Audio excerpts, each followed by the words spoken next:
What is up guys, Chester here, and we are once again back with TwoFold, so if you're ready, let's do this! Last night was a smooth transition from laying in my bed staring at the ceiling and eventually dozing off once the sky began lightening.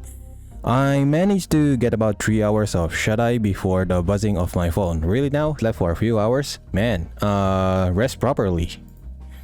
It was easy for me to push through the exhaustion as I was rushing out the door, but after a long and unusually crowded trolley ride, I'm finding the exhaustion slowly catching up with me. Why? I'm on my way to who? Where am I going? Oh, I'm going to Capri's place. I'll be waiting. Still got like 20 minutes. Exactly. See you soon. Yes, see you soon, Capri's. It's been a while. Capri's complex stands rather tall, sandwiched between two similarly sized buildings. I followed her direction thus far, and the layout isn't too dissimilar to mine, so it doesn't take me long at all to navigate its corridors. Now comes the hard part.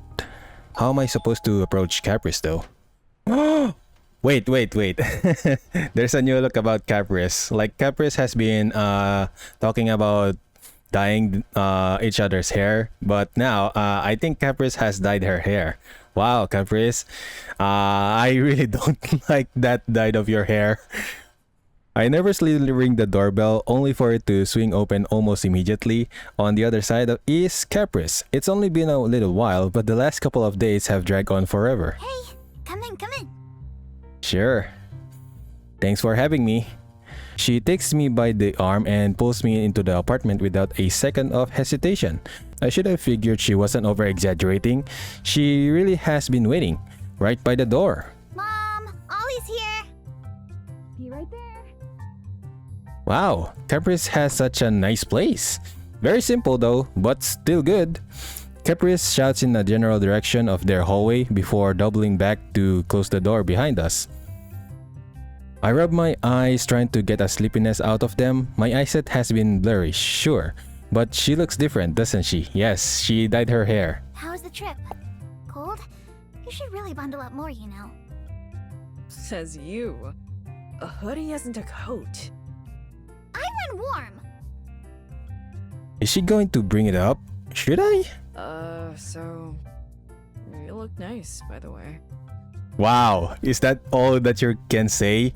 Like, you should have said like, oh, did you dye your hair? Oh, right, this. I didn't realize you were being serious when you brought it up before. It looks really good.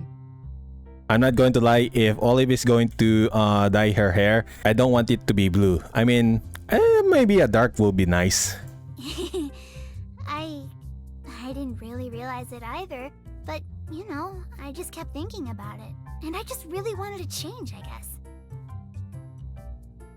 She absent-mindedly plays with a few stays of blue streaks, twirling them around her finger and admiring them. I feel a small pang of sadness at how much I dismissed the idea at first. I resolve to make sure I don't do that again, seeing how happy the little change has made her despite all of this stress. I wish I could have been by her side to make it happen. I hang close by, not wanting to disturb anything. I have to lift my elbow a bit as I move aside, trying to avoid toppling over any boxes. Anyway, thanks for coming. Oh, shoot, sorry. Phone's ringing. Capri's phone starts going off and she holds up one finger in a small motion and glances at it. Who could it be? Her face falls when she looks at the screen. Rather than answer it, she cancelled the call. So probably that's either Haley, Millie, or Eileen. There's very few options of who could it be to give her such reaction. Caprice avoids my gaze. I can give you some space if it's important. Nope, not at all. Her phone buzzes a few times in her pocket. If she's purposefully doing this, the surprise visit last night makes a lot more sense. Oh, that's 100% Millie. Or Haley. I can't comment on it though, as not even a moment later, Charlie emerges from a small door in the hallway. She sets down some packing tape on a nearby shelf as she approaches. Hi again, Olive. Nice to have you. Sorry for the mess. Nah, that's okay. Don't worry. I've seen worse. It'll get worse before it gets better, I'm afraid. How have you been? Okay, I guess. It takes me a second to come up with an answer that doesn't feel dishonest, and another to get over how both Caprice and Charlie are staring directly at me, putting me in a center of attention. As well as anyone can be. Yep, normal. I understand. I ended up hearing about it last night when Caprice was asking about you coming over. The mere mention of it is enough to have Caprice divert her eyes from Charlie and I. It doesn't seem to stop her mom from addressing it all the same. I figured you just wanted some space when you came over unannounced, which is fine. But please don't do something like this without telling them. Millie must be worried sick. They found out in the end anyway, it's whatever. Anyway, let me give you the grand tour. Sure. I look to Charlie. The atmosphere of the room rests entirely on her. She catches me staring, quickly masking her melancholy with a smile. Go ahead. This place is tiny though. I can't imagine it being all that grand. I'm not going to lie, I really like tiny spaces, especially a house. I like small houses. I don't like big houses because it takes a lot of responsibility to take care of it. I learned my presentation skills from the best. It'll be great. Okay, sure. Lead the way. Caprice grabs me by the hand, leading me approximately 3 feet into the living room. Despite Charlie's skepticism, Caprice finds no trouble finding a story for each and every tiny knickknack still hanging on their walls or sitting on their shelves. Even the everyday and mundane has a memory attached to it. We end up flipping through their small collection of movies, a wave of nostalgia flooding over the two as they take turns looking over each and every one. She loved that stuff, with the animals. Always put on the same DVDs again and again. I mean, that's normal for a child to play the same CD over and over. I did that when I was a child as well. What can I say? I liked what I liked. And if I didn't choose the movie, Mom would put on something boring. I mean, everybody has their own preferences. Like a cartoon? Exactly! You're bad luck. You only got the boring episodes. Man, that's harsh. It doesn't take long from there to move their kitchen area, consisting mostly of the unusual appliances and a small table tucked away in the corner. Wow, that's so tucked away. Like only for 3 people? The place is already tiny, but it feels like we lived exclusively in the kitchen a lot of the time. That table specifically. The homework table. Ugh. Reminds me of the countertop back at your apartment. I don't think I ever got a chance to see it without it covered in books and notes.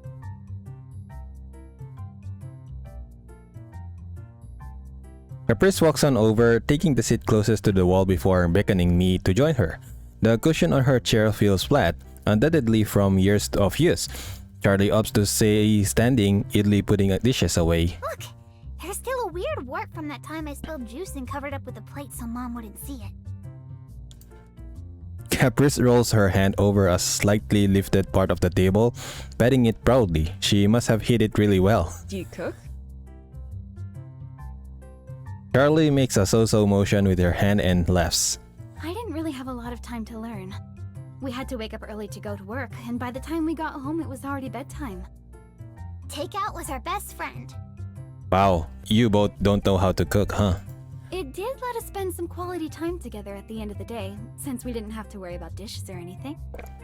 Anyway, I didn't get to babysit too often for that same reason, but I always made sure Caprice and Millie both had snacks on hand whenever I could. You were basically a pro. You could have given Ollie a run for their money. Olive would have been around 6 or so. I don't think it would have been very fair. You know what I mean.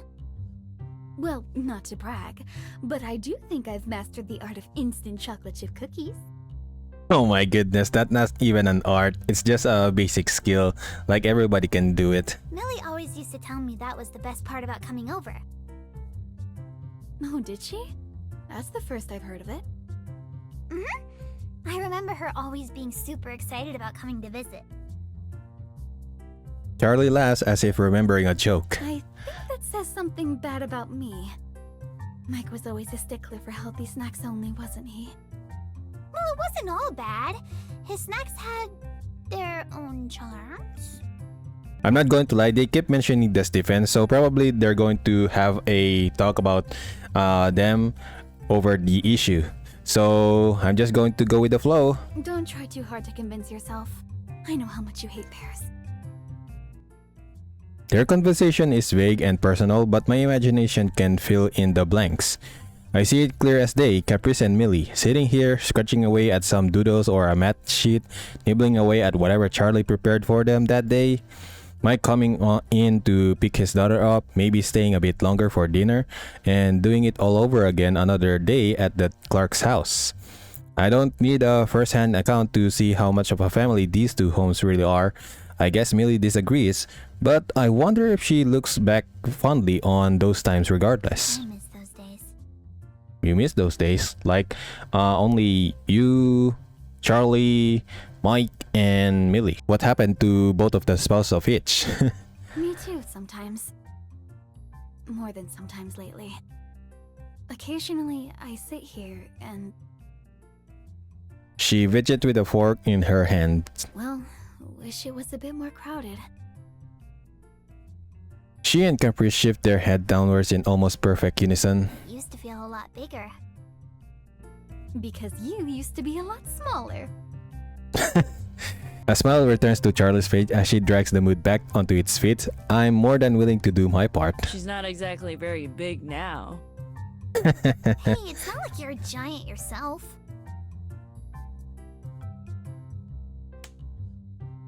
I tussle her hair and she weakly swats me away with her hands. Little blue highlight picks out at the movement. It really is cute. Taller than you. She makes up for it with pure energy. Tell me about it. I wrap Caprice into a hug and squeezes me tightly in return. I hear her phone vibrate in her pocket again, but she makes no attempt to even glance at it. Come on, I'll show you my room next. She grabs my hand and begins to lead me away. I'll finish cleaning up. Take your time. Thanks, Charlie. Ooh, what a nice room you have. And everything is all about marine animals and a lot of others, huh? The various posters and canvases littering her walls don't stick out as a surprise either. If the living room is anything to go by, I'm sure the numerous toys and other bits and bobs all have their own story. Just how I left it. Well, since moving out in general. Obviously, I was sleeping here the last couple of nights. It's very you. Kinda swore your favorite color was orange, though. Har har.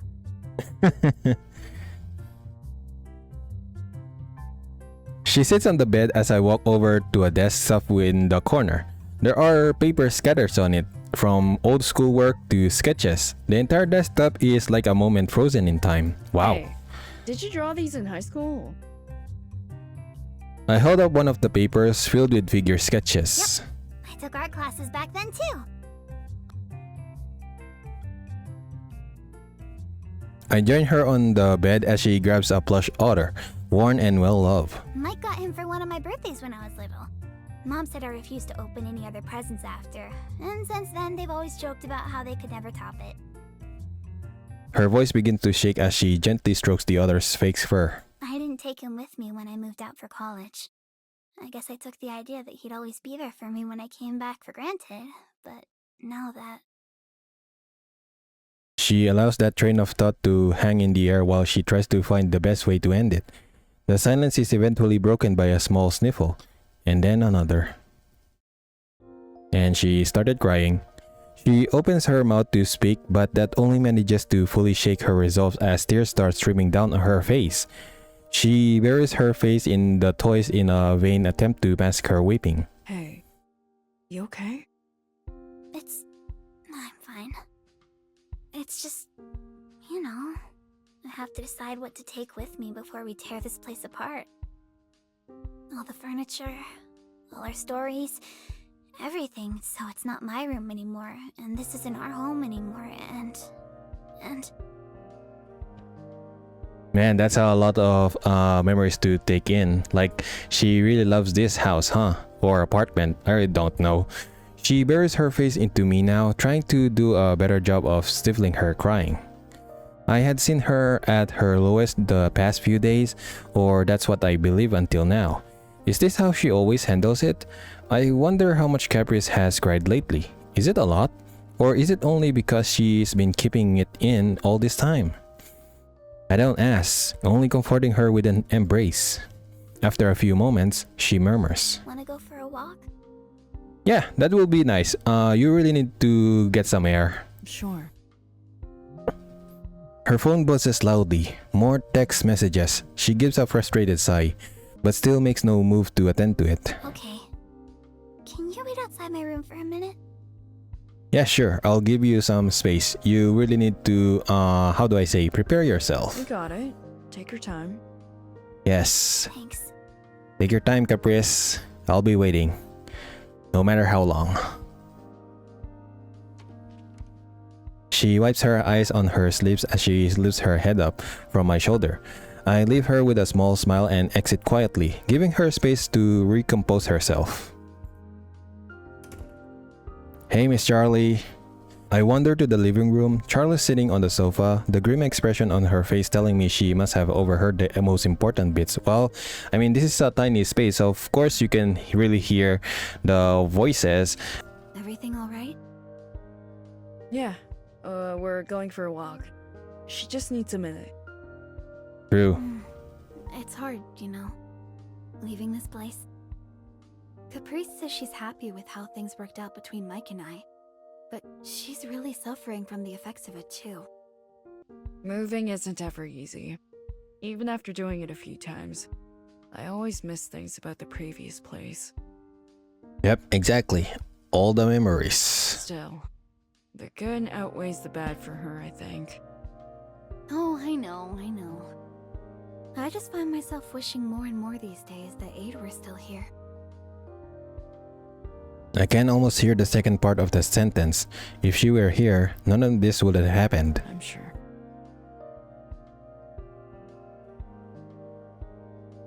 She responds with a long, heavy exhale. The Clark house was always a second home. We'll eventually be fine. Melly, though, I'd give anything to help repair that bridge, if she'd let me. She's going to have to accept what's going on. Doesn't matter if she wants to or not. Caprice has emerged from her room, bundled up in her usual winter wear. A couple of sketchbooks are thrown under her left arm, with a megaphone occupying her right hand. Why? Caprice. I tried to get her to understand. We've done everything we could, Mom. She doesn't care, so we shouldn't either. I thought our friendship meant more to her, but I guess I was wrong. I give up. I mean, that's true. Like, your friendship is second because the first one is all about family. Like, you can never make friendship your first. The three words I never expected her to say finally leaves her lips. My chest hurts, and Caprice's nonchalant tone twists that knife further in. Please. Hey. You don't mean that. The shock in Charlie's voice betrays any sense of confidence in that sentence. A cold pulse sweeps over the room as Caprice shrugs. I know she's been calling you all day. Can you imagine how alone she feels right now? I'm not going to lie, after that Christmas party, Millie was so depressed about the painting, and after she came to my house, she had a sudden change, which is, how do I say, indescribable. I really don't know what just happened. How she feels? What about me? What about you? We have each other, Caprice. Mike is here for us, and Olive is here for you too. She only has you. Had? She made it plenty clear she doesn't want me in her life, Mom. She said so, word for word.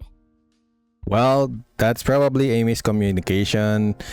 It's just that she didn't want you guys to be part of her life. It's just that it's hard for her to accept that she's going to have a new family, leaving some memories of her past mother. It was a stressful night for everyone. Indeed, and I was just a witness to it. Stop trying to make excuses for her. She can't just lash out all the time and expect us to just... Another phone call, ending her thought with a grunt and whipping out her phone only to turn it off. Caprice turns towards the door. Whatever. Wanna go, Ollie? Yeah, sure. No problem. All I can do is just stay silent. Caprice gestures towards the door with her head. She avoids direct eye contact with both me and Charlie as she walks past us. Sure. Where are you going? Just going out, get some fresh air. Just down to the pond. We'll be back later. Okay. Take care. Stay safe. Don't worry, she got me. Will do. See you. At the front door, she begins to walk down the road, still clutching her art supplies. She walks fast, so I try to keep close. Man. What is going to happen next? Not long after. I don't remember a pond being that close by, or at least I didn't see one on the way here. The supplies under her arm shift and threaten to fall, but she has no problem adjusting as many times as she needs to, holding it all close. Why don't I just get them and hold it? What's with the extra stuff? Just in case. I thought we could have a little club meeting of our own. Maybe we'll find some inspiration out here. This is not basically a club meeting because all of the members are not here, so it's just a hangover. At a pond? Yep, it's not far. Agree to disagree. I somewhat wish I had my bike. And the megaphone? I have a lot to get off my chest. Don't tell me that you're going to use the megaphone just to scream at the lake because you really want to vent some stuff, huh? She picks up her pace, I trail slightly behind. My heart is racing a bit. It seems right that she should want to vent, but a part of me is wanting to talk now. I won't push it, but as she continues to avoid my eye contact, the worry remains and the need to at least check in wins over. Hey, everything alright? Yep. Sorry about earlier. You shouldn't apologize for crying. Mom shouldn't feel guilty about Millie, you know? It's not her fault. I don't know if it's anyone's fault. Yeah, true. She swiftly turns around to face me. How not? It's Millie who... No, forget it. Come on. One thing that is wrong about life is that you blame people or you assume people about something that is not correct. So it's better to keep calm and talk things out, I guess. Because pushing your ideas or ideals onto them, it's a bit too much. She resumes her walk. I jog a bit to return to her side. After some time, we enter a small area just outside the residential neighborhood with trees and a pond. A trail circles the body of water, with benches dotting it here and there. We used to come here a lot. It was my ideal drawing spot growing up.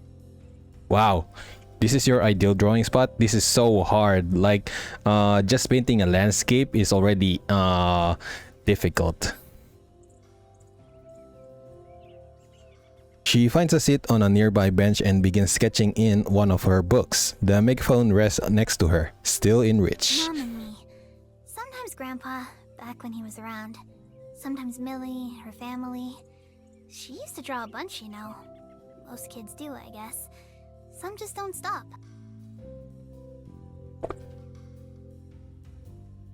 She wanted to come today. Good thing you stopped her. I pause. In a way, I feel like the worst thing I could do right now is sit here and agree. I wouldn't say it's just my newfound optimism, but something in the way Caprice glares down at the ground, her fingers gripping her sketchbook tightly, makes me think she wants to be wrong. I still my resolve, but offer a soft touch to Caprice. She doesn't move away, so I brush away a stray piece of her hair from her face. She wanted to talk. What else is there to talk about? She wanted to argue. Yikes. She glares towards me now, but it's strained. I smiled a bit, trying to offer whatever sense of ease I can. It didn't sound that way to me. Yep, because I witnessed it myself yesterday or last night. What else is there, Ollie? What else can I even say or do or... She slams the sketchbook closed, tossing it back atop the other she brought. I tried, Olive. I tried to work things out. I did what I could. That's probably the problem. You tried, which wasn't necessary.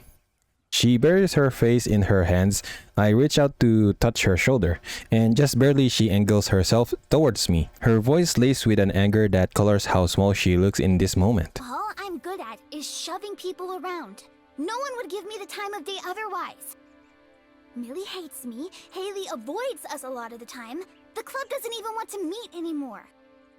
I promise you, none of that's true.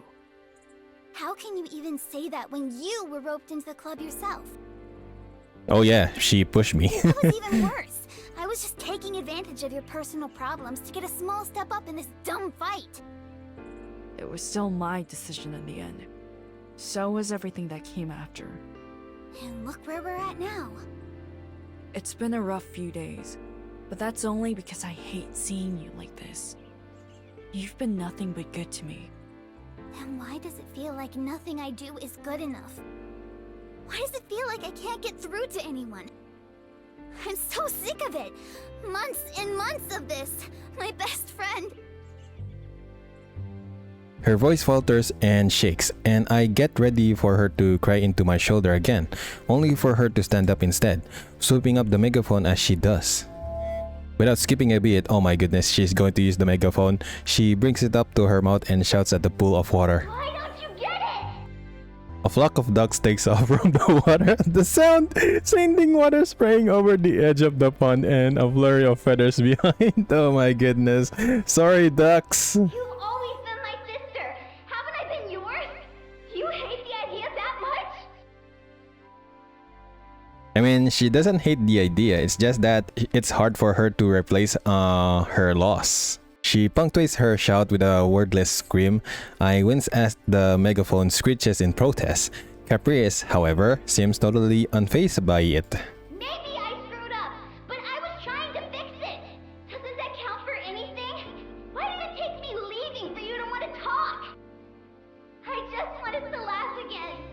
To smile, to live with each other instead of around.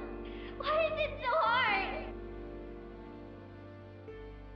She crumbles her shoulders, shaking, angrily wiping away the tears falling down her I face. don't know the best words or how to say what I mean, so I just keep talking and hoping one small part of it might be enough. I'm tired of screaming. Caprice. What is it, Olive? I wish I could tell her that I don't know either.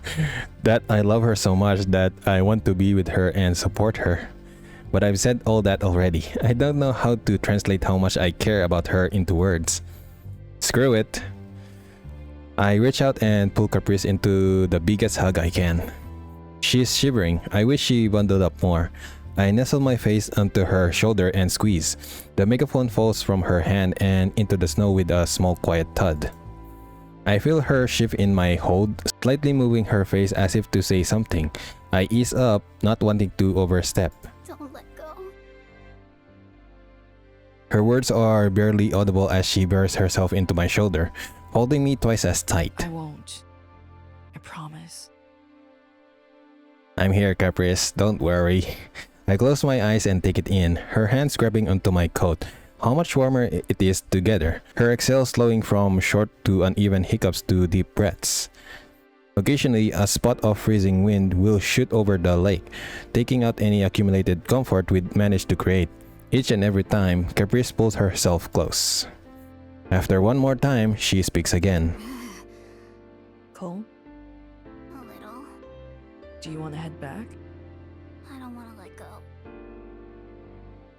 I feel her smile against me. I don't either. Couple more minutes? Yes, sure. I rest my face against hers, our cheeks touching. Her face is still wet. I don't mind, but I try to wipe whatever I can away with a small nozzle. Yeah. Sounds good. After some time, we find a way to part, still leaning on each other as we take a seat on the lakeside.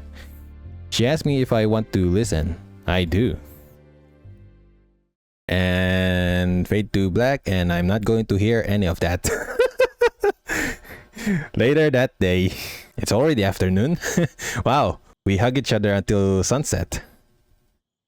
We don't return until the sun has already begun to set. Hey! We're back. Hi. Capri's eyes are red from tears. When she speaks, her voice is hoarse and raspy, but she manages a smile. If Charlie notices, she doesn't say anything. Meanwhile, Charlie herself is very obviously attempting to keep a casual air, likely to avoid another confrontation like earlier. She wrings her hands together as she searches for light conservation. You guys have a good walk? Yep, we had a good walk. Yes, I can call it good. We did. I think so. I've got a pizza in the oven if you're hungry. Yeah, let's go, pizza! I'm starving. Is it pineapple? Sounds great. Thanks. The three of us have a small, quiet meal together. We chat a bit, and though Caprice is soft-spoken beyond just a damaged throat, it feels less sad and more contemplative. At the pond, after the shouting and the crying, we talked for a long time, as much as she was able.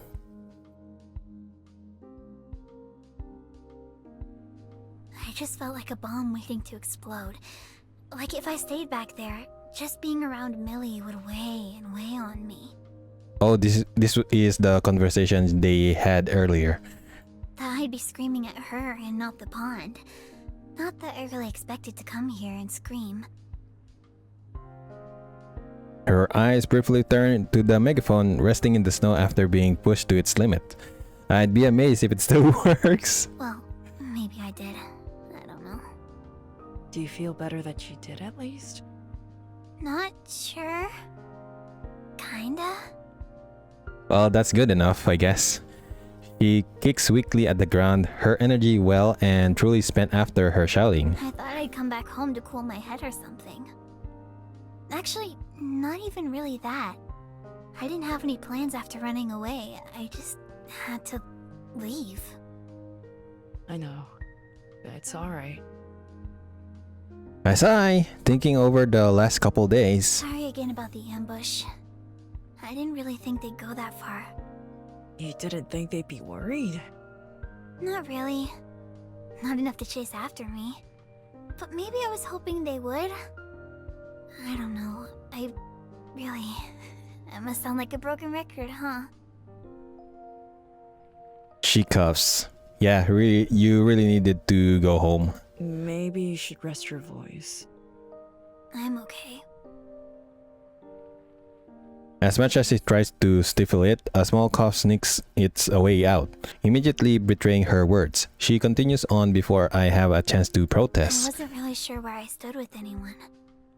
Thank you for coming out here. Yeah, no problem. Anytime. Of course.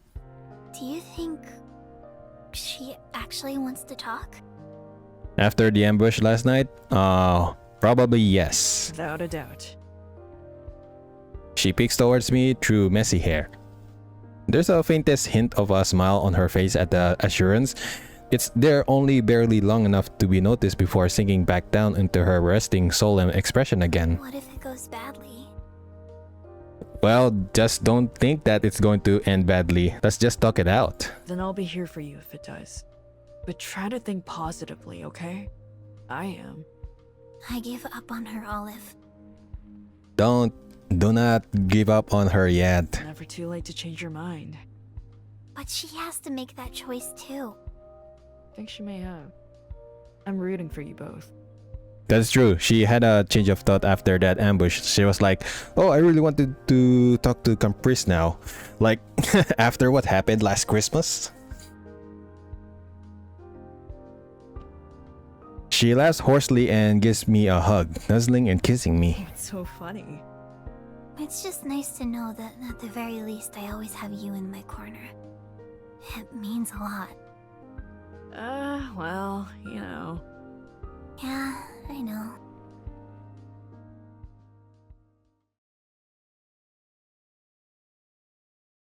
As we finish up our dinner, I start thinking about how I'll get home. My body finally remembering how exhausted I started the day. Shoot, it's getting late. I should call for a ride or something. I thought you were staying the night. It's New Year's Eve. Wait, it's New Year Eve? It's January 31st? Are you kidding me? Has it been a week already? With the whirlwind I found myself in, time's become a total blur. I wouldn't want to impose. Plus, I've got work tomorrow. I could drive you out if you want. Man, my work is really that important, huh? You do that for me? Sure. Is it in the morning? Yeah, at 6. No. Both Charlie and Capri's faces fall at the revelation of my early start schedule. I wish you said so earlier. I wouldn't have dragged you around all day. Don't worry about it. It's no problem. I can do 6. Though, I guess with the distance and the morning routine, it'd be more like 4, huh? Yeah. You really don't need to. I know it's a huge ask. Besides, I'd need some cleaner clothes. Then we'll swing by your apartment first. Then it'd just be easier. Ollie. She nods her head toward Caprice, who is trying her hardest to suppress a hopeful smile. I was only supposed to help open, so maybe I can see if they'll accept a last-second call-in, actually. I'm sure they'll understand. New Year's is usually a lot calmer than Christmas is for us. You're the best. You really need to go to a clinic or a hospital, Caprice. She chokes on her excitement and starts coughing. Charlie worriedly rubs her back. You sure you're okay? Just had a lot to get off my chest. All good now. Caprice spends the rest of the meal animatedly talking about this and that, previous New Year's celebrations and her favorite memories. For the first time in what feels like a long time, Caprice is acting like Caprice again. Yeah, let's go. The next day, or should I say, the next year. The owner was kind enough to accept my last-minute request and even apologize over having mom come in over Christmas, though I'm sure they had apologized to her directly already. And the work can be exhausting, but it's nice to feel appreciated. Caprice said as much yesterday. Even after a full night's sleep, I find myself struggling to stay awake. Yesterday felt like it lasted 100 hours, and that was before the unplanned decision to stay up till midnight for the ball drop. Thankfully, today has proven to be low energy. Not something I ever would have expected in the Shiften household. Caprice and I are sunk into the couch watching some nature documentary, and I can barely focus on while Caprice sits with her phone at the kitchen table. And documentary? I mean, it's nice, but I'm not really a fan of documentaries. We're just getting into the part about the family of seals when Caprice's phone starts buzzing. That's probably 100% Millie. I mean, she wanted to talk, and Caprice wanted to talk to her, so this is probably the best time for them to have a conversation and talk it out. She takes it out of her pocket through habit and pauses when she sees who's calling. She glances towards me, a look of unease writ plainly across her face. Haley, Oh, Haley, huh? Oh, I'm going to answer it. Good luck. okay. I'll be right here.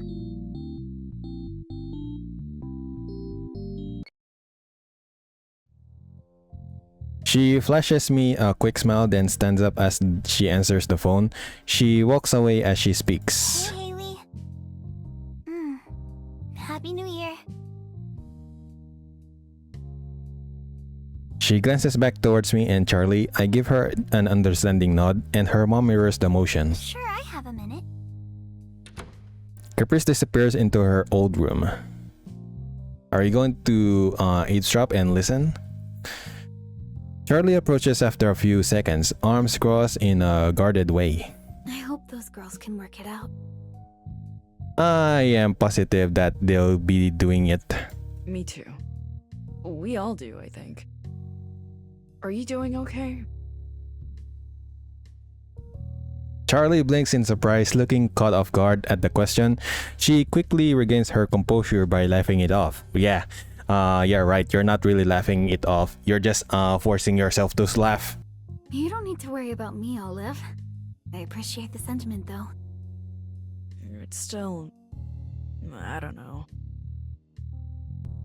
This really isn't my place to comment, is it? You basically raised her, right? Millie, I mean. Charlie smiles falls. She mulls a response over for a bit, but settles for a nod and sad shrug. She's always been incredibly important to me. Marriage or no marriage. Sorry, I don't mean to overstep. No, it's fine. If anything, I wonder if... Wonder if what? She either loses her train of thought or more likely her confidence. She shakes her head, groaning a bit. It reminds me of Caprice. I'm not sure. I could never replace Aid. I would never, ever want to. I just wish I could show her how much she means to me. I see. Something I've never considered before, really, is if Millie and Charlie have talked about all of this. Something I have never considered before, really, is if Millie and Charlie have talked at all about this. Every time it's been Caprice. Part of it has been Caprice's insistence to handle everything, but if they're as close as they must be considering the years they've shared together, I wonder if something else is happening. Have you told Millie that? I don't want to make things more difficult for her. It's already such a mess. I've been trying to show it, but... Well, as they say, action speaks louder than words. Losing her best friend young, raising both daughters alongside Mike, and now the marriage, it doesn't take a lot of guessing to understand how carefully Charlie must have been treating ever since the engagement. I feel a spike of familiarity in what she's saying. Millie has been acting the same way towards Caprice, feigning normalcy and hoping things will get better somehow. It's a sad recognition that the two are more alike than either thinks. As Caprice reemerges from her room, leaving the door open behind her, she gives a small wave to us. Everything's fine. Haley was just making sure we're all good here. I see.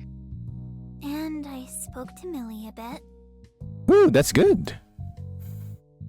Charlie perks up immediately, hopeful. That's good news. How is she doing? I don't know. Fine? It wasn't a long conversation. I see. I told her she could come over to talk. Hope that's okay. Oh, let's go.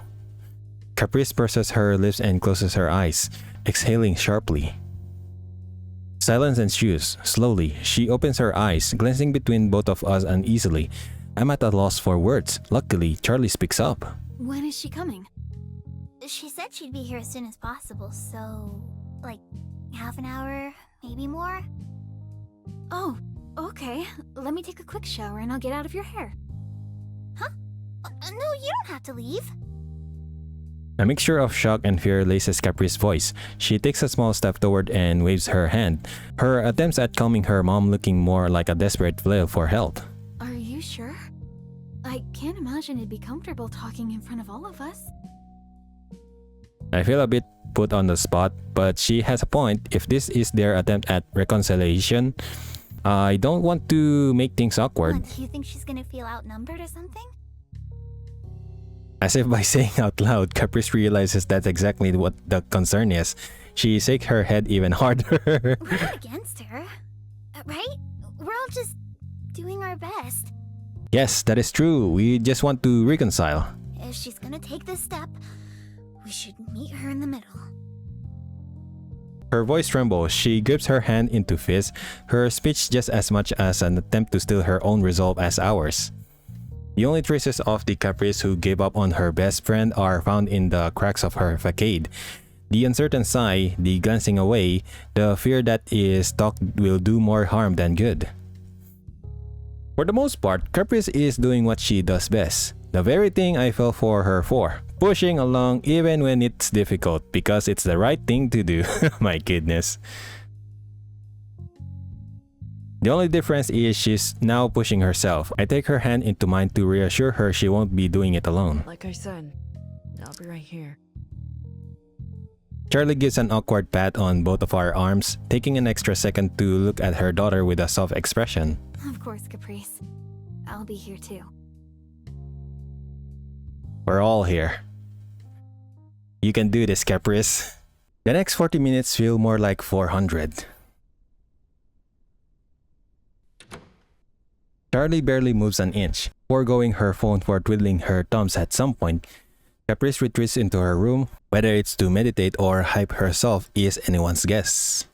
The apartment is silent, aside from the television going over amenities' eating habits in thorough detail. And the doorbell rings. So this is probably going to be the revelation. The request still clear in my head. I head towards the door and open it to greet Millie. Oh. Hey, Millie. Hey, Millie. Happy New Year. Happy New Year, Olive. I didn't expect to see you here. What a weird sense of deja vu. Are you recalling the past 2 nights, or I don't know how long was it? The time when you ambushed me in my apartment? You did come by my place just 2 days ago. There we go, 2 days ago. I guess I did. May I come in? I am not to answer that because this is not my house. I step aside. Millie's hair is a bit unkempt, and she takes the opportunity as she walks past to try to smooth it out. She must have rushed here. Hello, Millie. Happy New Year. Happy New Year, Charlie. A flicker passes through Charlie's face at the greeting. Her smile softens to a warmer, easier one. Is Caprice in? I called her a bit ago. She said it was fine if I... There she is. Millie trails off as Caprice exits her room, looking far more nervous than she did barely half an hour ago. Did she lose her nerve? I tried to communicate my concerns just through a worried glance, but Caprice's gaze is dead set on the floor. Hey, Millie. I'm here. Want to talk in my room?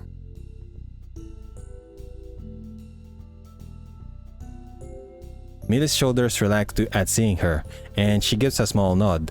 As she walks over, Caprice looks up towards me for just a moment before continuing. Ollie can come too, right? Oh.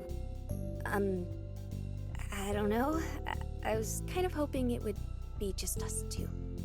Yeah, it's just better if just the two of you. Like, I'm not part of this. I need them there. Okay, so we're just going to outnumber Millie, huh? This is awkward. Caprice, it's okay. Please, Ollie? Okay, fine. You said the magic word.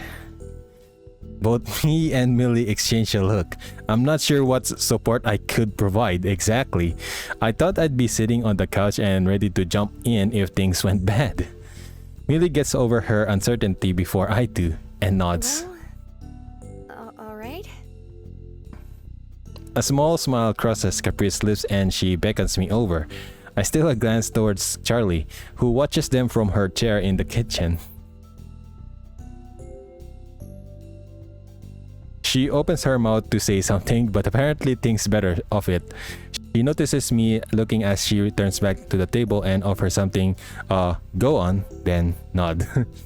What am I supposed to do? This is really awkward. I find a spot near her desk to sit, sort of half sitting on the desk and half leaning on it. At the very least, it's out of the way compared to how the other two are. Millie stands near by the door while Caprice sits on the bed, legs crossed. I don't have to wait long for one of them to speak up, but to my surprise, it's Millie who starts the conversation. I forgot how small your room is. Ooh, good start. You've really got to get a head start on moving, huh? I guess so. Millie's smile fades into a look of resignation. Obviously, the small talk won't go anywhere.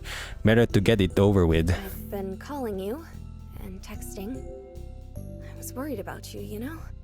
Okay, now to the point. Yeah, I know. I'm sorry, I just...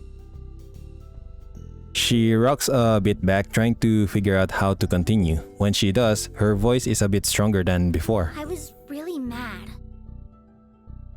It's a simple statement of fact. The anger she's referring to isn't present in her voice, at least not right now. You could have told me, though.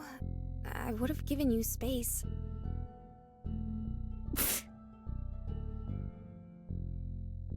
Millie tilts her head, a smile plays on her lips, as if she's trying to play along, but eventually her emotion settled on confused. Are you...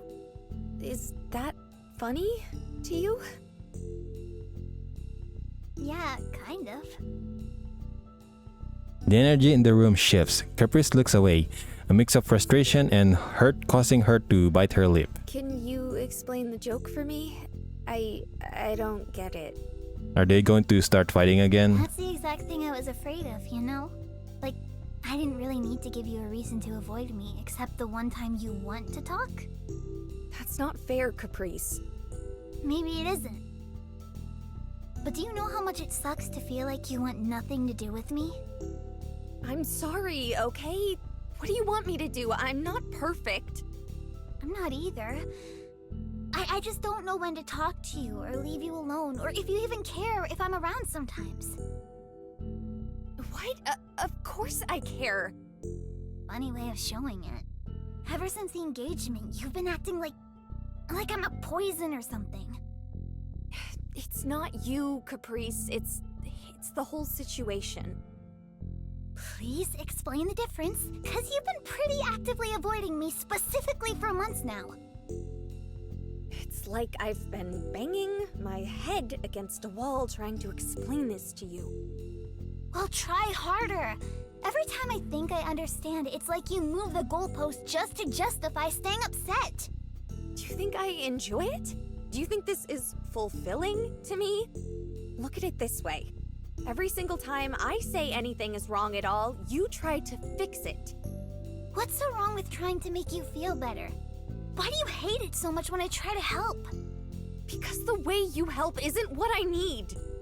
Then tell me what you need. I don't know what that is. I just know that it's not that. Then why did you come all the way out here? Why even bother if you don't know what you want, just that it's not me? Because I'm scared of losing my best friend. Well, join the club. I am going to censor that. A knock interrupts the two rising argument, firm but evenly paced.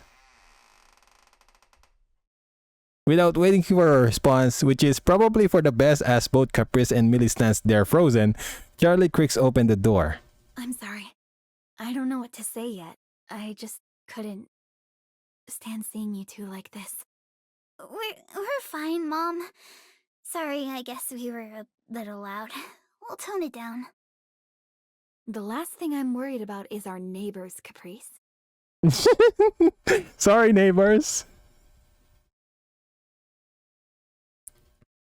Caprice's face falls to stare down at the floor just for a moment. Her eyes find their way towards me, meeting my gaze with guilt. I'm sorry, I shouldn't have come.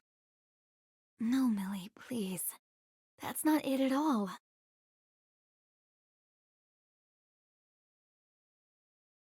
Charlie gives a long sigh. She looks over the room, taking in the state of things. Caprice is somewhat curled up on the bed. Millie's hands are balled into a tight grip, and I'm still off to the side, attempting to give as much space as I can. Are you comfortable standing? Oh,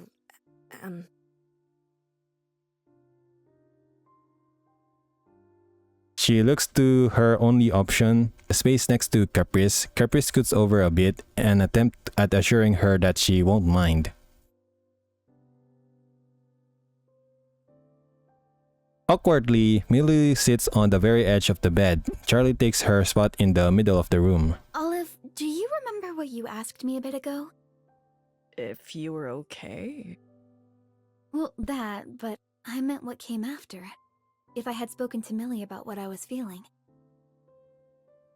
Caprice turns to look at me directly now, all interest trained on me. I wilt under the attention. I remember, yeah. Yeah. I've been sitting out there thinking. I'm in my 40s, hiding out in my kitchen, while two little girls I'm supposed to protect are arguing. It seems a little silly when I think about it like that. Millie, Please understand when I say... She wavers in her confidence, taking a breath. She begins again, but not before she takes a step forward. I love you both with all of my heart. I am so sorry that I haven't reached out to you when I should have. I am so, truly deeply sorry I have failed to show you that all this time. I wanted to move forward together, but I was afraid. You deserve better. But even still, if I could undo everything, I'd do it in a heartbeat. I'd never be able to look at myself in the mirror again if you two cut each other out of your lives. It'd break my heart like nothing else. So I understand if your feelings haven't changed. I'd understand if they never change. But please, please, don't hold anything against Caprice. I'd never... She takes a sigh. Millie shifts, gazing downward at her hands. I don't need you to convince me we're a family. I know that, and I never wanted you to call off the wedding. I need you all to understand it's still different for me, you know? Oh, so this is where the part where I'm going to understand as to why Millie had a change last 2 days ago. I don't. At all. I'll never be Adelaide. Millie traces the ridges and falls off her braid, nodding slightly. Yeah, you won't. But she's still... Charlie places a hand on Caprice's legs, shaking her head. She turns to Millie after. Your mom was the brightest, most loving woman I've ever had the privilege of knowing. I'm so grateful I got the chance to be part of your life growing up. Nothing will ever take that away.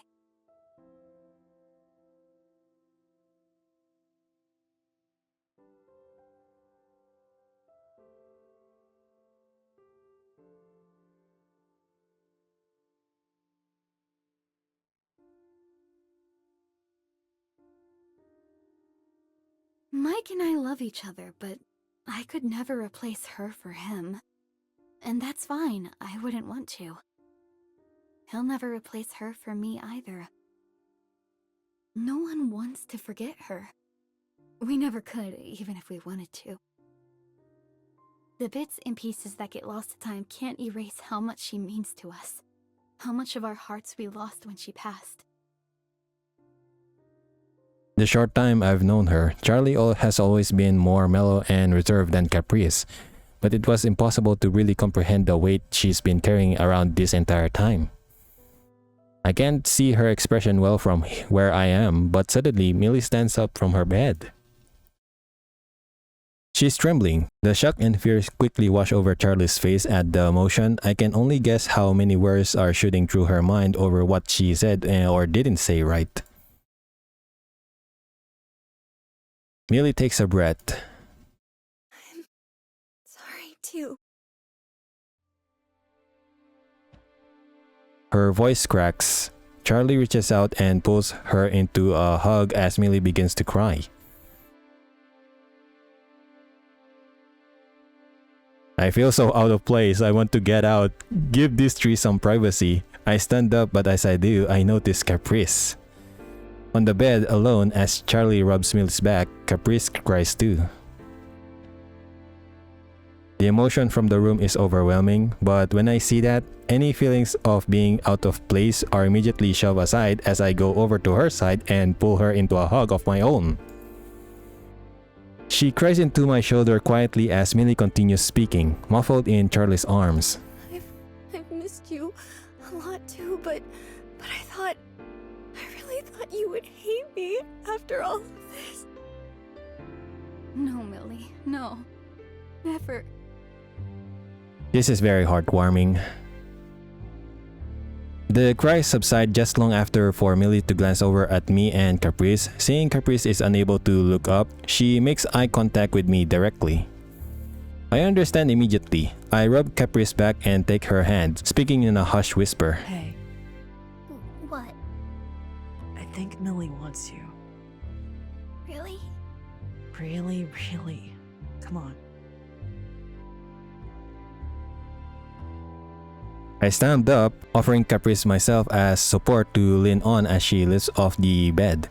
She leans on me for the 3 steps it takes to reach her family. Please, I don't remember her. Not really, and I'm sorry I don't because maybe I could understand you better. But I care about you. I didn't mean to... I mean, I was trying to cheer you up. That's all. I wanted you to be happy. I didn't do it the right way, but that's why. I tried everything, thinking maybe the next thing would magically solve all our problems. I thought if you could just be as excited about the wedding as I am, we wouldn't need to fight anymore. I'm sorry. Caprice grips my hand as she speaks, so tightly I think both of our knuckles turn white. As she finishes, her grip loosens. She turns away towards me. I give her hand 2 quick squeezes. She glances up to me, her eyes shielded by her wispy bangs. I try to guide her gaze with my own, back towards her family. One more little push. Aren't you going to meet her halfway? Oh. I should, shouldn't I? Yes, you should. I'll be right here. Promise? Yeah. I do.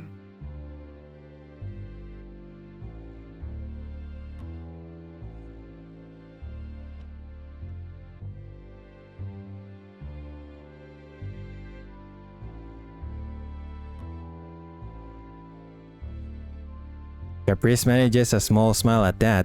She lets go of my hand, takes one more step, and goes the full distance, running into Millie and Charlie, wrapping her arms around them. Any semblance of composure quickly falls away as the 3 collapse into a hug. The 3 cry, but there's a lightness to it, a love strong enough that makes them all laugh just a little at how tightly they're holding each other. Caprice, I'm sorry. No, I don't want to hear it. But I know already, okay? I know.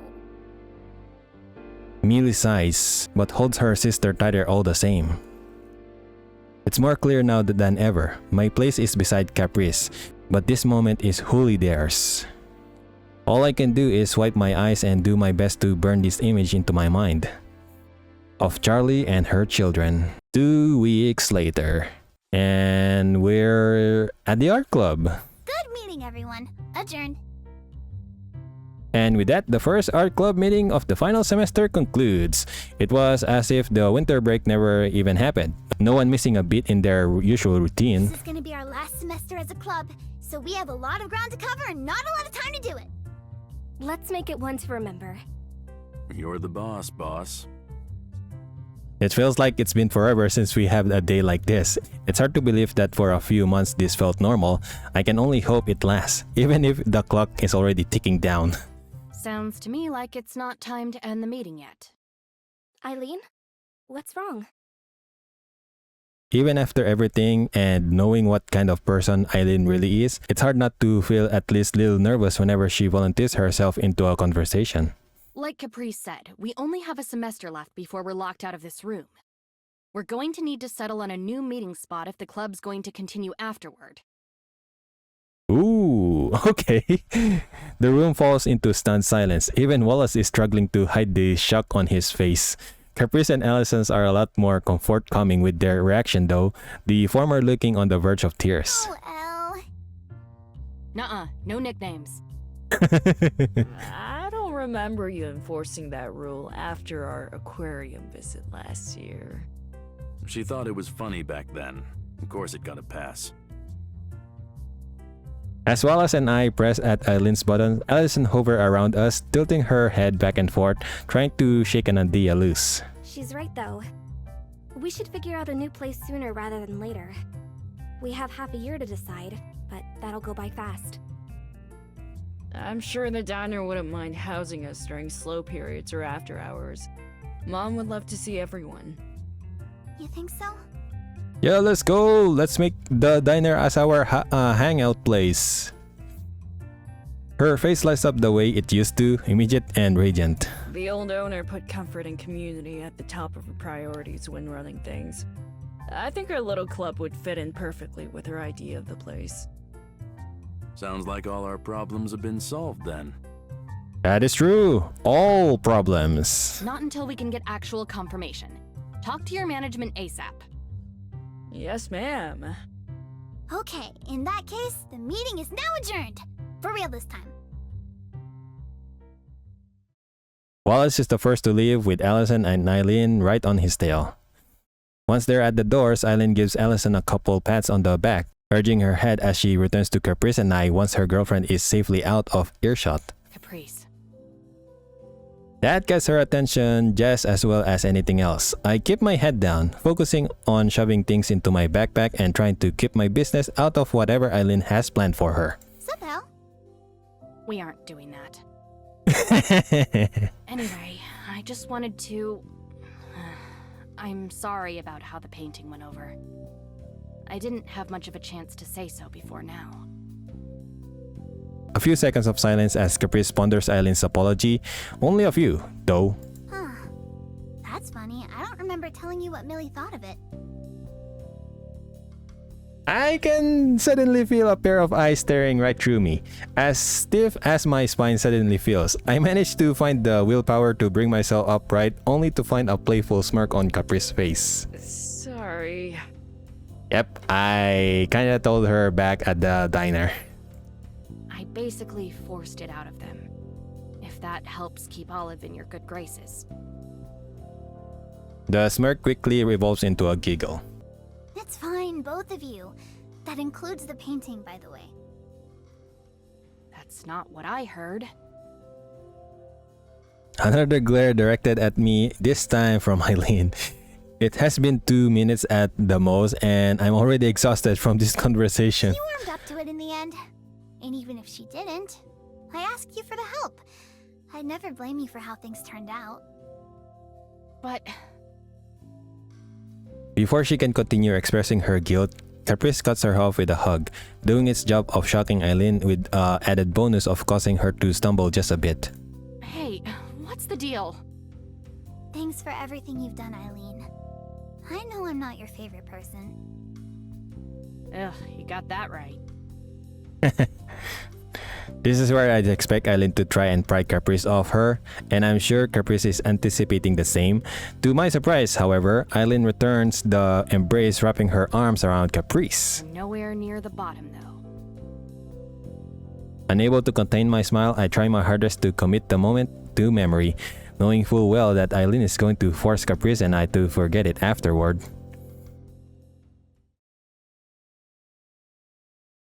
Not long afterward, the room is finally empty, leaving just Caprice and I to idly pack away our things and quietly enjoy each other's company. Just like the good old days, huh? From the long-forgotten age of 4 weeks ago. I sure felt that way lately. Tell me about it. Finished stuffing her bag full with the art supplies she brought for the day, she finds herself a seat on the edge of the table, looking out a nearby window. Weather's gonna start warming up soon. Spring's right around the corner. Yeah, can't wait. It's gonna be a busy one. She starts kicking her legs back and forth, occasionally grazing the chair tucked in underneath the desk. Are you gonna stop riding the trolley to campus once the snow's gone? I'm not going to lie, I don't want to because I'm just going to ride the trolley just to see you. I hadn't really thought that far ahead, really. I mean, it's not like I've ever had a reason to keep riding in the warmer weather till now. Right, yeah. I was thinking, though, I had just done some upkeep on my bike before the winter hit. Your one-seater bike? I think we could work something out. If you don't mind holding on. Caprice's eyes sparkle at the prospect. The door opening behind us seems to catch us both by surprise, turning around in unison to get a good view of our visitor. This is 100% Millie, probably. Oh, it's Millie and Haley. I didn't expect Haley to be here. It turns out we have two. Half of the school's writing club. Wait, half? Oh yeah, Darren quits. I don't know about Heather, and also Tanya is there as well. Yo. Afternoon, you two. First day of classes treat you well? You know how it is. Just throwing class syllabuses around and then shooing us out the door. Oh, nice glasses, by the way. Thank you. I was complaining about my contacts to Haley the other day when she asked why I bothered. I didn't have a good answer. I'm not going to lie, the glasses looks good on you. Haley smirks at that. She's really going wild with these personal changes this year. New year, new me. Oh my goodness. So, what's up? We're all done with our club for the day, unless you've come to beg to join. We'll think about it. Millie and Haley share a knowing look, but the secret doesn't remain hidden for long as Caprice glances between the two of them with genuine excitement in her eyes. Really? You're gonna join? I said I'll think about it. What about the riding club? We're ditching it. What? It's called disbanding. Same thing. Whoa. I'm sorry to hear that. I think, but judging by the sense of finality hanging in the air, everyone except me must have expected this to happen sooner or later. It's fine, really. It's better this way. We actually stopped by because we wanted to see if you two were still here. And... Haley elbows Millie a bit, knocking her glasses to a slight tilt. Millie pretends to adjust them a bit longer than necessary, giving her companion a mock pout. And ask if you maybe wanted a ride home? It's not the largest car around, but there's room for you too, Olive. Wow. I don't mind riding shotgun if you two wanted to sit together. I turn to Caprice, waiting for a response. Yeah, sounds good. We'll be out in a couple of minutes. Just gotta double check and make sure everything's locked up. Okay, just don't keep us waiting long. We've still got dinner plans, right? Wouldn't miss him for the world. Millie's the first to leave with a small wave, leaving Haley aimlessly hovering around the door. She touches her headphones like she's about to tune out the world again, but instead her hand falls away after a solid pause. Haley walks back into the room a few more steps towards me. Are we good? Yeah, of course. She looks at me directly. The last time we spoke wasn't in the best circumstances, with her and Millie somewhat barging into my apartment. Still, after everything, I didn't expect her to still be thinking about that.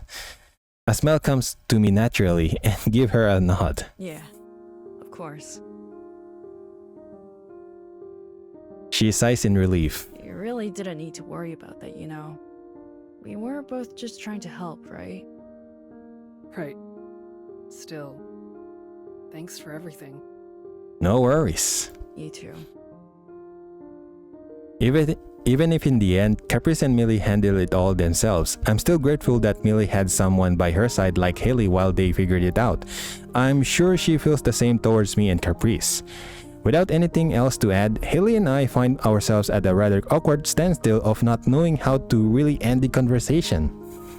Something eventually comes to her, and gestures towards the door with a thumb. I better go catch up with Millie. Meet you there. Sure, no problem. And with that, she puts her headphones on this time, avoiding eye contact as she makes a beeline for the door. With a thud, the door closed, leaving just us two again. Are they going to flirt again? I turn to Caprice. She's looking out the window again, her smile unwavering. No trolley today. Looks like it.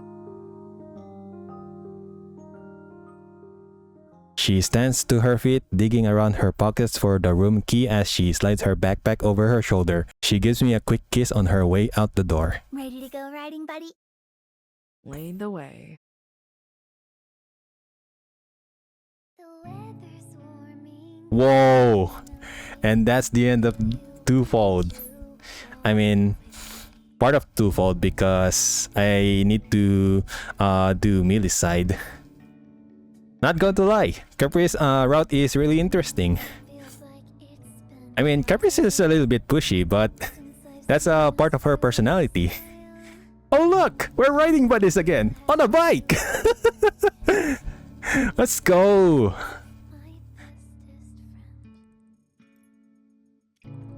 The art by multiple people. I'm not going to lie, the art on TwoFold is really good. Mom is using our rainbow colored pail. That's good to see. Let's go. Story. Not going to lie, the story itself is really interesting. Like there's a lot of how do I say, words put into it, and it's really interesting to read everything. I think that's Millie and Haley reading a lot of books. Man, this game is really something.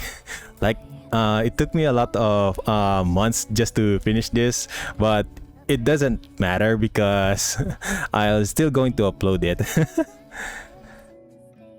Who even is that? Is that me and Mike? I don't know. And Caprice and Millie probably locking the club room. Or wait, they're lockpicking to the club room? Yo! When did Caprice learn how to lockpick? Join the art club! Yes! Join the art club! And I think Millie has joined as well. Let's go! Oh, even Haley! Nice! And the mascot is an otter. Cause why not? Yo! Caprice learns how to cook eggs and omelette. Basic dishes. Woo! Now she needs to learn a lot more. Adopt today. Are we looking for a dog? There are a lot of dogs in the pet shop.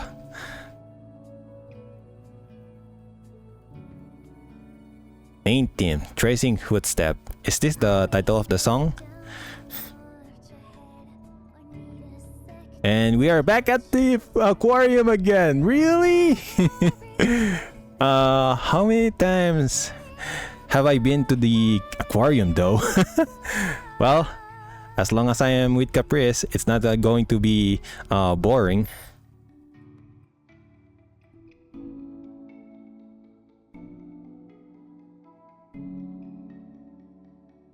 Hey Willie! Sorry for thinking too long.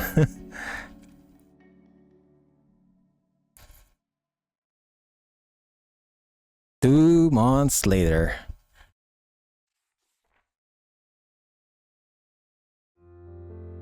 Following a long cold winter, the trees had finally begun to regain their green.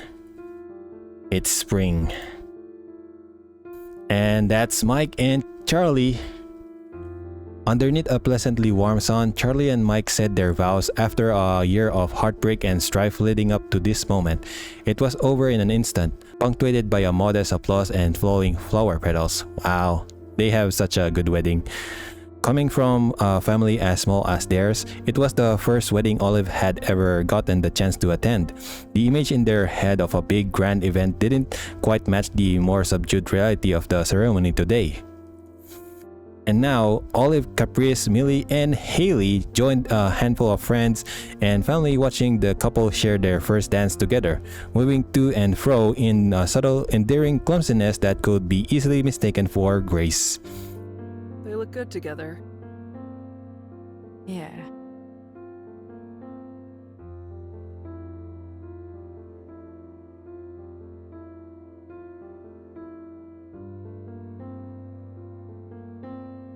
The four huddled together, sharing whispers to themselves. Olive watched on, even as little bursts of conversation brought their attention back to their trio of friends. Despite only knowing them for a few months, this was the first time Olive had seen Mike and Charlie act this way. They no longer had good reason to hide their affections for the sake of their daughters. If the two had noticed the quiet chatter, they had done a good job of hiding it, never losing each other's eyes for even a moment. The world didn't matter to them right now, a reprieve well over a decade in the making. Caprice's smile couldn't have been wider, her body swaying gently with the music. As she whisked Olive along with her, their hands intertwined. It was only when she caught up a glimpse of Millie out of the corner of her eye, head down and hands clenched together in front of her, did her brilliant smile lose its luster. Hey, are you okay? The question was enough to break Millie from the trance she would have preferred to stay in. Yeah, I'm fine. Are you sure? You don't have to watch if you don't want. I'm sure they'd understand. No, I want to be here. Really, it's just... This is really it, huh? The end. No, this is not the end. This is just the beginning. Millie was quick to wipe her tears before they could even start forming, determined to retain her I composure. don't think so. End of a chapter, maybe. But still part of the same book. The writing club's really rubbed off on you, huh?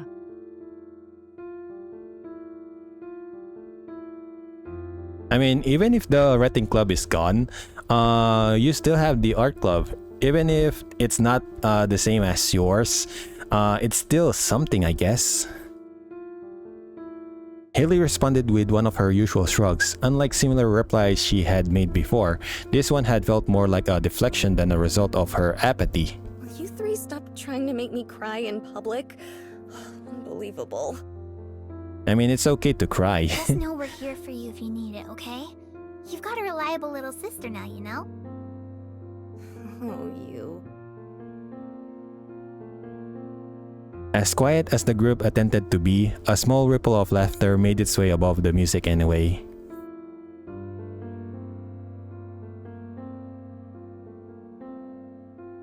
Olive released their parents' hand, the sister pulling each other into a hug. These embraces had become more common in the last few weeks, like the two had been making up for the lost time, and today they held each other in both celebration of the date and support for one another.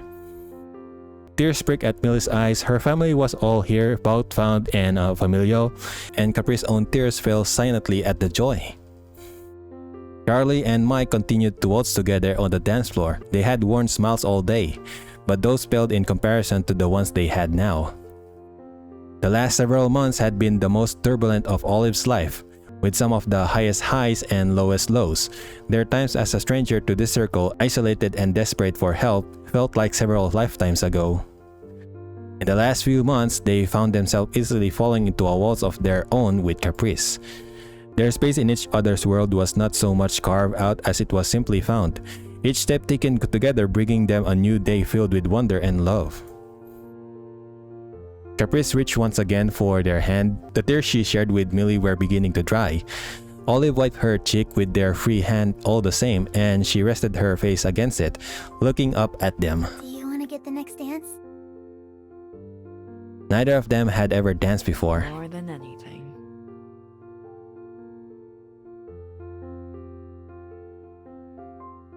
Let's go. After endless cold and cloudy days, the start of a new chapter was spent underneath the pristine blue sky. Two women started the days as friends and ended it as sisters. Separate yet undeniably together, their stories were written on opposite sides of the same piece of paper. And with that, TwoFold is done. All I can say is that this game was really wonderful. Even though it took me a lot of months to complete this game, I was just busy with life. So I'm very sorry for taking a lot of time to upload all of the episodes. But then again, if you're watching this, thank you so much. And once again, Chester here, and I'll see you guys next time. See you.